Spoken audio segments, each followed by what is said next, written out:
Hey, it's Kaylin from Travel Yourself, and on this episode of Where She Stayed, I am in San Antonio, Texas, staying at the Hotel Valencia. This hotel opened in the early 2000s and was one of the first boutique hotels in the city, and in the past couple of years has gone through some extensive renovations. So let's check out my room. Travel Yourself. This is the view when you first enter the room, and to the left we have a closet here with all of your typical hotel closet things. Then over here we have a bar area with a coffee maker. There is also a mini bar under lock and key because you have to pay for all of these lovely things. There is some storage and also a safe. Then we have the bathroom, which is very nice. And they have some lovely smelling bath products. And then there is a shower over here with a very good shower head.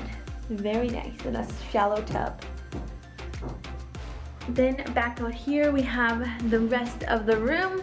They have very nicely given me a complimentary bottle of wine.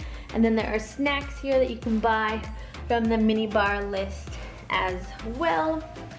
There is a nice large flat screen TV and a little desk area to work. Then over here, of course, we have the lovely king size bed, and just next to it, the most comfortable chair in the world. You sink right into it. This is pretty awesome. One of the nice things about this room, it doesn't have a view onto the Riverwalk, however others do, but this one has a view into the courtyard. You can see the courtyard down here, a nice place outside to enjoy. You can say hello to your neighbors. It's very nice. It is a little loud, however, because of this waterfall, and at nighttime there's also a fireplace.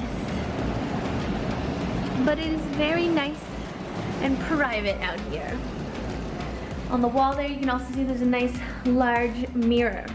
So if you're looking for a place to stay in San Antonio, I highly recommend the Hotel Valencia, and it gets even better than these rooms. A lot of the money in the recent renovation was put into the lobby and restaurant area, and they are beautiful. So let's go check them out.